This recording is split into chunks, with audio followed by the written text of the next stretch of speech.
Andrés Oliveira nunca había pedido mucho de la vida. Bastaba con tener un trabajo estable, suficiente comida en la mesa y ver a su hija Sofía sonreír al final del día. Tenía 34 años. Era padre soltero desde que la madre de Sofía los había dejado cuando la niña aún no caminaba. Vivían en un pequeño apartamento de 2 habitaciones en las afueras de la ciudad, modesto pero lleno de libros, dibujos y una calidez que no se encontraba en ningún otro lugar. Andrés trabajaba como analista senior en una empresa multinacional, un puesto que había conquistado con esfuerzo, años de estudio nocturno y una resiliencia construida desde su infancia en hogares sustitutos. A pesar de su hoja impecable, Andrés sabía que su presencia en aquella empresa como hombre negro, ex militar y criado por el sistema, no pasaba desapercibida. Su jefa directa, Patricia Cardoso, una mujer blanca, elegante y calculadora, había mostrado desde el inicio una actitud ambigua, por momentos cordial, por momentos condescendiente. Comentarios sutiles, sonrisas tensas en reuniones, correcciones innecesarias a informes perfectos. Andrés lo notaba todo. Pero tenía una regla: jamás levantaría la voz sin pruebas. Porque sabía que, si lo hacía, no sería visto como un profesional exigiendo respeto, sino como un problema que debía ser removido. Fue en la fiesta de fin de año de la empresa que las cosas cambiaron. Andrés no quería ir, pero sus compañeros insistieron. Terminó yendo por cortesía, bebiendo apenas una copa de vino y conversando un poco antes de retirarse. Cuando ya salía del lugar, escuchó a alguien llorar en el baño del fondo. Era Patricia. Estaba ebria, descompuesta, repitiendo que nadie la respetaba, que se sentía sola. Andrés dudó.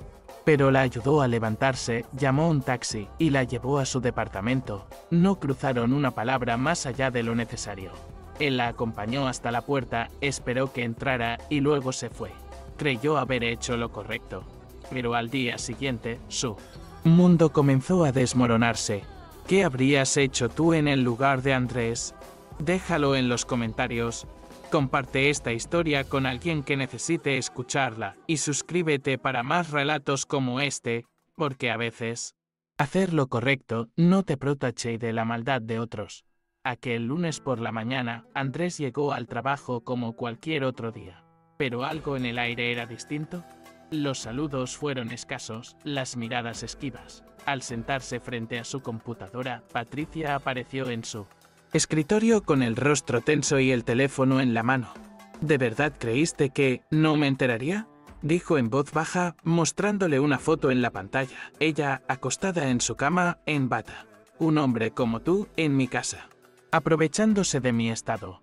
Andrés sintió un frío recorrerle el cuerpo.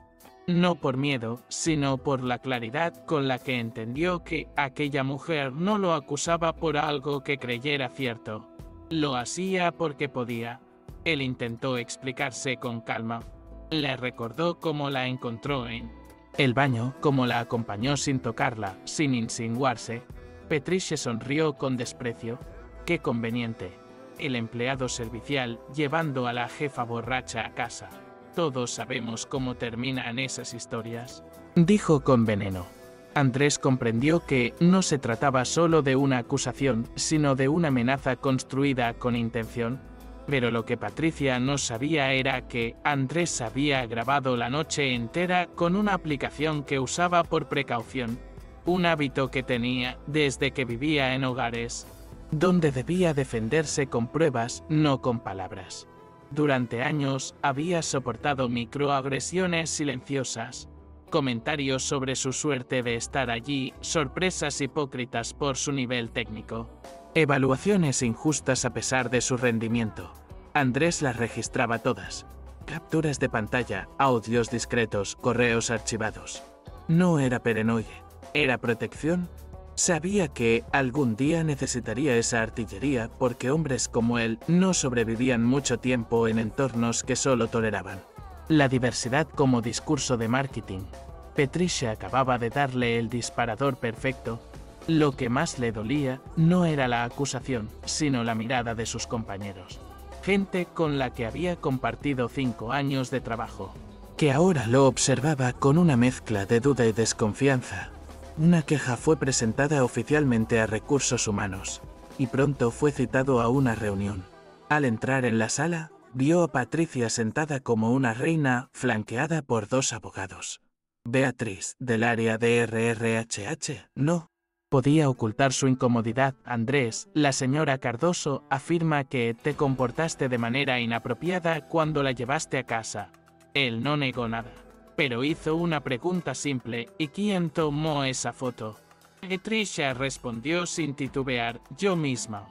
Cuando desperté y entendí lo que había pasado. Primera mentira. Andrés sabía que las cámaras del edificio habían registrado su salida, que la hora en que él se fue y la hora en que la foto fue tomada no coincidían, que ella estaba mintiendo desde la base, pero no mostró sus cartas. No aún. En vez de eso, dejó que Patricia hablara, que construyera su versión frente a testigos, que cavara su propia tumba verbal. Mientras tanto, cada palabra era grabada en su celular, oculto en el bolsillo de su saco.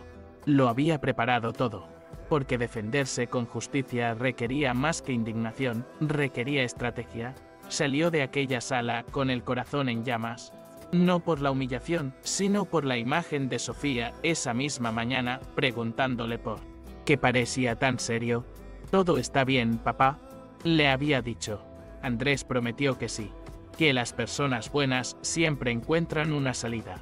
Ahora, esa promesa se había convertido en su motivo más profundo. No iba a permitir que su hija lo viera derrotado por la mentira de alguien que jamás lo consideró un igual. Aquella noche, Andrés revisó sus archivos, encontró grabaciones, correos, evaluaciones manipuladas. Pero lo más valioso fue una conversación con una antigua asistente de Patricia, Renata Sato. Ella también había sido despedida por supuesta incompatibilidad, pero sospechaba que había algo más, y tenía grabaciones. Andrés la contactó. Lo que escuchó lo dejó sin aliento. Eran pruebas de que Patricia había usado argumentos racistas para justificar despidos.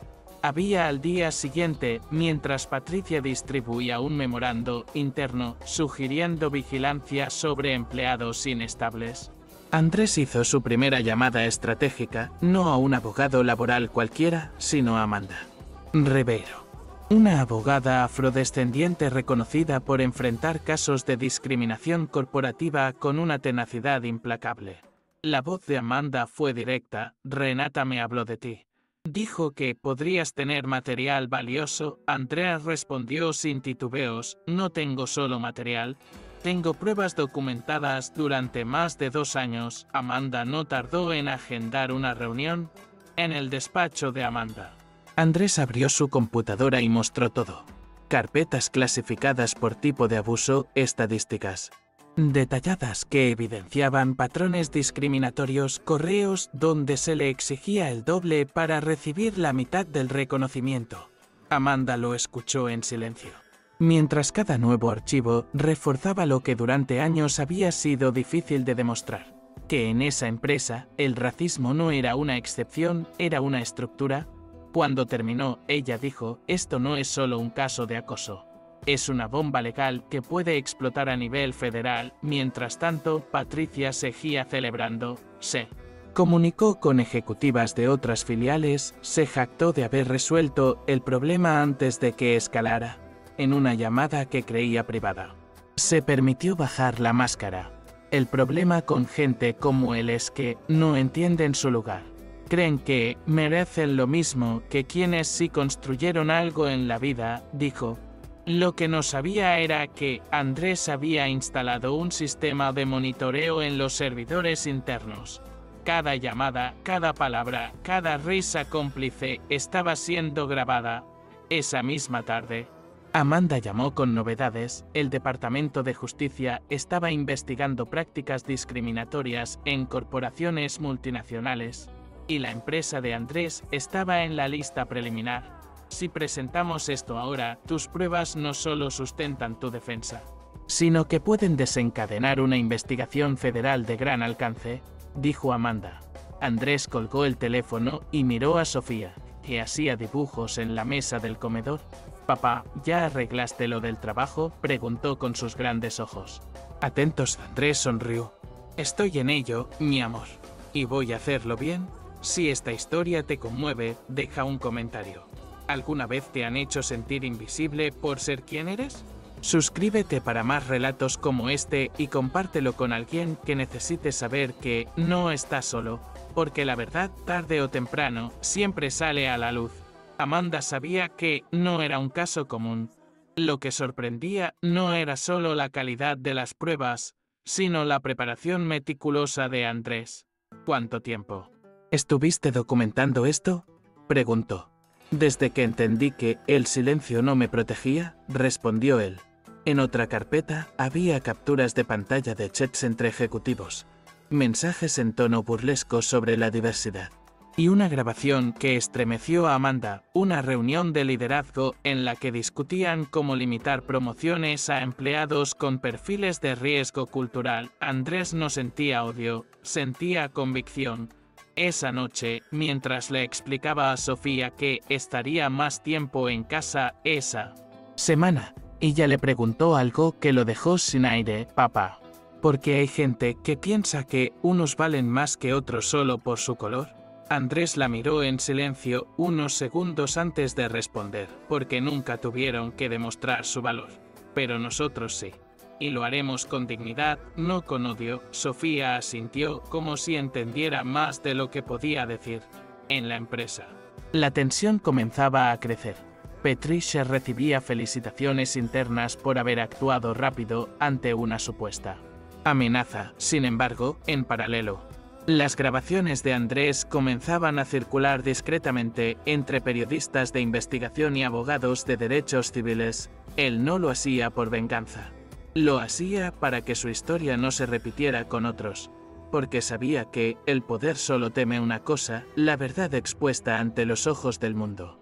El viernes, mientras Patricia almorzaba con otra ejecutiva en el restaurante más caro de la ciudad, Andrés tenía una videollamada con el equipo del Departamento de Justicia. Durante más de una hora presentó evidencias, respondió preguntas y entregó acceso a sus archivos. Al final, uno de los agentes dijo: «Esto no es solo valioso, esto es crucial. Nos has dado la pieza que faltaba». Andrés sintió que, por primera vez en semanas, respiraba con algo de alivio. Esa noche durmió profundamente. No por haber ganado aún, sino porque había dejado de tener miedo. El miedo había sido reemplazado por propósito. Y eso era más poderoso. Cuando despertó al día siguiente, encontró en su correo un mensaje del CEO de la empresa solicitando una reunión urgente. Pero ya era tarde. El proceso estaba en marcha. Patricia aún no lo sabía. Pero el lunes su mundo comenzaría a desmoronarse. El lunes comenzó como cualquier otro para Patricia. Desayunó su café importado, revisó su agenda, envió algunos correos con su tono habitual de superioridad. A las 9 encabezó una reunión con ejecutivos donde habló sobre integridad organizacional y cultura del respeto. A las 11 almorzaría con inversionistas. A las 12 revisaría presentaciones con su equipo. Todo bajo control. Pero a las 11:15, Beatriz de Recursos Humanos golpeó su puerta. Su rostro era distinto. No era el rostro servicial de siempre. Era pálido, tenso, casi incrédulo. «Patricia, tenemos un problema grave». Patricia levantó la mirada con fastidio. «¿Otro problema con Andrés?». «Ya está suspendido. No puede causar más molestias». Beatriz se acercó, cerró la puerta y bajó la voz. «No es él, es lo que él entregó. El FBI ya está en el edificio y quieren hablar contigo por un momento». El silencio fue absoluto. Patricia palideció. «¿Qué estás diciendo?». «Hay una investigación federal en curso. Acaban de llegar. Tienen documentos, grabaciones, datos. El CEO ya está enterado». Dos agentes entraron entonces, junto con el Drive Tunes, el CEO de la empresa. El hombre parecía haber envejecido años desde la última vez que Patricia lo vio. Uno de los agentes mostró su placa. «Agente Especial Fernández, Departamento de Justicia». Queremos hacerle unas preguntas sobre prácticas de gestión en esta empresa. Patricia intentó mantener la compostura, pero sus manos ya temblaban. Por supuesto, no entiendo por qué es necesario esto. Pero, ¿el agente no la dejó terminar? Reprodujo un audio desde una tableta. Era su voz, sin lugar a dudas. El problema con gente como él es que no entienden su lugar. Creen que merecen lo mismo que quienes sí construyeron algo en la vida. Patricia tragó saliva. Eso fue el sacado de contexto. Otro audio comenzó: un hombre negro soltero contra una mujer blanca respetada. La credibilidad todavía importa. El rostro del CEO se contrajo de horror. Patricia: dime que no dijiste eso. La pila de documentos que los agentes colocaron sobre su escritorio era espesa. Transcripciones de llamadas, correos, grabaciones. Cada decisión injustificada. Cada modificación a las evaluaciones de desempeño. Cada vez que había usado su posición para castigar a alguien que no encajaba en su visión elitista del mundo. Beatriz la observaba como si ya no la reconociera, y Patricia, por primera vez, no tuvo que decir: Andrés no estaba allí, estaba en su casa, ayudando a Sofía con un experimento de ciencias. Sonreía con serenidad. No por la caída de Patricia, sino por la justicia que se abría paso. ¿Hoy no vas al trabajo, papá?, preguntó la niña. Hoy estoy donde más importa que esté, respondió él, mientras medía con ella el crecimiento de una planta. Era un gesto pequeño, pero representaba todo lo que había querido proteger. En los días que siguieron, las noticias comenzaron a circular. El caso se volvió público. Titulares en portales importantes hablaban de discriminación estructural, de pruebas incontestables. De un denunciante que había actuado con inteligencia y valentía. Algunos lo llamaban héroe. Andrés rechazaba el término. Solo hice lo que debía hacer, le dijo Amanda en una entrevista confidencial. Lo hice por mi hija. Y por todos los que no tuvieron la oportunidad de defenderse. Mientras tanto, Patricia enfrentaba una suspensión inmediata y la apertura de un proceso judicial en su contra. El CEO la despidió públicamente en una reunión extraordinaria. Algunos ejecutivos intentaron defenderla, pero las grabaciones eran innegables. La empresa inició una revisión interna. Varios líderes fueron apartados. La cultura corporativa entera comenzó a cambiar, pero Andrés sabía que el cambio real requeriría más que comunicados. Recibió llamadas de antiguos colegas agradeciendo su valentía. Otros que alguna vez lo ignoraron, ahora querían apoyarlo. Andrés fue claro: no quiero aplausos, quiero compromisos. Quiero que las empresas dejen de disfrazar el racismo con políticas vacías. Fundó, con ayuda de Amanda y otros activistas, una red de apoyo para empleados que sufrían discriminación. No buscaba revancha, buscaba reparación. Y cada noche, antes de dormir, leía un cuento con Sofía. Algunas veces, ella pedía historias sobre héroes, y él, con una sonrisa, le decía: hay muchos tipos de héroes. Algunos no usan capa ni espada, solo hacen lo correcto, incluso cuando están solos. Sofía lo miraba con admiración, sin saber que cada palabra era una confesión camuflada, porque él también había sido ese hombre solo, enfrentando un sistema con nada más que su verdad y su amor por ella como escudo. Cuando la historia llegó a las redes sociales, el impacto fue inmediato. Miles de personas comenzaron a compartir sus propias experiencias de racismo laboral, de acusaciones infundadas, de silencios impuestos por el miedo. Andrés leyó muchos de esos testimonios con un nudo en la garganta. Entendió que su caso era solo uno entre miles, y que había tocado una herida colectiva. Lo que más le dolía era ver cuántas personas nunca tuvieron la oportunidad de defenderse. Él había tenido recursos, contactos, preparación. Pero, ¿y los que no? Una noche, mientras Sofía dormía, Andrés volvió a escucharla. Grabación de Patricia diciendo: ese tipo de gente siempre intenta usar la carta del racismo. La frase, tan brutal, tan desnuda, le hizo cerrar los ojos con fuerza. No era solo una opinión, era una convicción arraigada, y venía de alguien que dirigía un equipo. que decidía sobre carreras, que moldeaba futuros. Aquella grabación ya no era solo prueba. Era evidencia de un sistema que premiaba la crueldad siempre que se disfrazara de liderazgo. Amanda le propuso llevar el caso ante instancias internacionales. Esto no puede quedar como un asunto interno, le dijo. Andrés dudó. No por miedo, sino porque no quería exponerse más de lo necesario.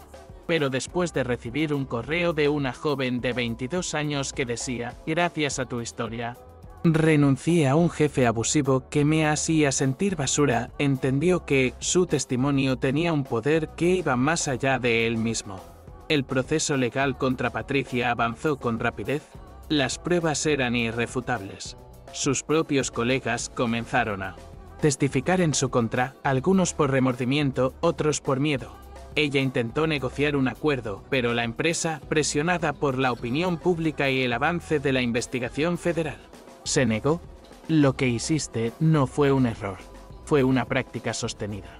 Y ahora vas a enfrentar las consecuencias, le dijo el CEO antes de cortar todo contacto con ella. Andrés fue invitado a dar una charla en una universidad sobre ética corporativa. Al principio dudó, no se veía como un orador, pero accedió. Cuando se paró frente a la audiencia y vio a tantos rostros atentos, jóvenes, profesionales, activistas, algo dentro de él se alineó. Contó su historia sin adornos, con la verdad cruda. Y cuando terminó, el aplauso no fue eufórico, fue largo, fue sincero, fue de respeto. En casa, Sofía lo esperaba con una tarjeta que había hecho ella misma. Decía, mi papá es un valiente porque defiende lo justo. Andrés no pudo evitar las lágrimas. A veces, uno crece pensando que debe soportarlo todo. En silencio. Que sobrevivir es suficiente. Pero esa noche entendió que había algo más poderoso que sobrevivir, transformar el dolor en motor de cambio. Y eso era lo que él estaba haciendo. La empresa comenzó a implementar nuevas políticas reales. No solo discursos. Se creó un comité de diversidad con poder real de decisión. Se revisaron todas las evaluaciones de desempeño de los últimos años. Se restituyeron ascensos negados injustamente. Varios empleados fueron contactados para recibir disculpas oficiales. Andrés fue invitado a regresar, pero él ya había tomado una decisión diferente. No quería volver al lugar donde había sido tratado como sospechoso por existir. Prefería construir algo nuevo, con el apoyo de Amanda y otros aliados. Fundó una consultora que ayudaba a empresas a revisar sus estructuras desde adentro. No era un trabajo fácil. Muchas resistencias, muchas puertas cerradas. Pero también había esperanza. Algunas compañías querían cambiar de verdad, y Andrés estaba allí para ayudarlas a hacerlo. Sofía empezó a interesarse por los derechos humanos en la escuela. Preguntaba por Martin Luther King, por Rosa Parks, por personas que habían enfrentado injusticias. Andrés se sorprendía de su curiosidad. ¿Y tú, papá? ¿También fuiste un poco como ellos?, preguntó un día. Él sonrió. No soy como ellos, mi amor, pero aprendí de ellos. Aprendí que quedarse callado nunca es la respuesta. Una mañana, recibió una carta escrita a mano. Era de Renata Sato. Le agradecía por no haberse rendido, por haberla creído, por haber levantado la voz cuando ella ya había perdido la esperanza. No sé si lo sabes, pero me salvaste. Me hiciste sentir humana otra vez, decía. Andrés leyó esa frase una y otra vez, con el corazón latiendo fuerte. No todos los días uno tiene la certeza de haber hecho algo verdaderamente correcto. Ese día la tuvo.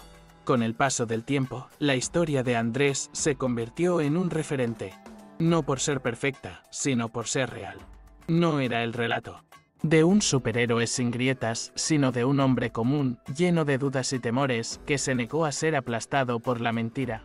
Las personas se acercaban a él en eventos, en redes sociales, incluso en la calle, no para pedirle consejos, sino para agradecerle por haber demostrado que la dignidad todavía era posible en un mundo que muchas veces la pisotea. Un periodista quiso escribir un libro sobre su caso.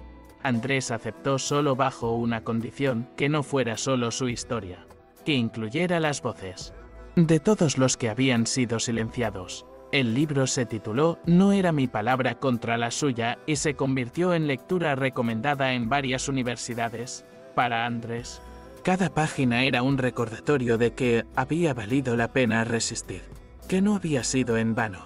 En uno de los tantos foros donde fue invitado, una joven levantó la mano y le preguntó, ¿nunca tuviste ganas de vengarte? Andrés pensó un momento antes de responder. Claro que sí, pero entendí que la mejor venganza es vivir con paz, es mirar a los ojos a quienes intentaron destruirte y saber que no lo lograron. Es convertir lo que te hicieron en algo que ayude a otros. Eso sí que duele más que cualquier golpe. Mientras tanto, Patricia enfrentaba cargos no solo laborales, sino penales. Su imagen, una vez impecable, se derrumbó. Nadie celebraba su caída con odio, pero muchos la observaban como ejemplo de lo que ocurre cuando el poder se ejerce desde el prejuicio y la arrogancia. Andrés jamás volvió a cruzarla. No, lo necesitaba, porque ella ya no tenía poder sobre su historia. Un día, mientras caminaba con Sofía por el parque, ella lo tomó de la mano y le dijo, «Papá, quiero ser como tú cuando crezca». No porque ganaste, sino porque fuiste valiente cuando daba miedo. Andrés se detuvo, apretó su mano con ternura. En ese instante entendió que todo el sufrimiento, toda la lucha, todo el silencio acumulado habían valido solo por escuchar esas palabras. Pasaron los años. La consultora de Andrés creció, no se convirtió en millonario, ni apareció en portadas de revistas. Pero cada empresa que ayudaba, cada política que reformaba, cada empleado que sentía que ahora tenía voz, era un triunfo. Porque había elegido un camino más largo, más difícil, pero infinitamente más justo. El camino de transformar la rabia en estructura, la injusticia en enseñanza. Nunca dejó de ser padre antes que cualquier otra cosa. Llevaba a Sofía al colegio, a clases de música, a sus campeonatos de ajedrez. En cada cuaderno de ella había una pequeña inscripción que él le escribía. Nunca permitas que nadie te haga sentir menos. Esa frase se volvió una promesa entre los dos. Un escudo invisible contra un mundo que a veces olvida la humanidad. El último correo que recibió de Amanda decía simplemente, gracias por ser un testimonio vivo de que la justicia existe. Andrés no respondió enseguida. Cerró el correo. Miró por la ventana, pensó en todo lo que había atravesado. Y entonces escribió, gracias a ti por creer en mi palabra cuando otros solo veían mi color. Era una despedida, pero también un cierre. Sofía cumplió 12 años y le pidió como regalo una visita a un museo de derechos civiles. Allí padre e hija caminaron entre fotos, cartas, objetos históricos. En un rincón, ella se detuvo frente a una frase en la pared. La verdad es la herramienta más poderosa de los oprimidos. La leyó en voz alta, miró a su padre y le dijo, esto habla de ti, ¿verdad? Andrés no respondió, solo sonrió, una sonrisa serena como la de quien ha hecho lo correcto. Y así termina esta historia. La historia de un hombre que fue acusado falsamente por atreverse a tener dignidad, que resistió no con odio, sino con inteligencia, que enfrentó a un sistema sin perder su humanidad, y que, sobre todo, le enseñó a su hija que la verdad no necesita gritar, solo necesita ser defendida con valor, día tras día, palabra tras palabra.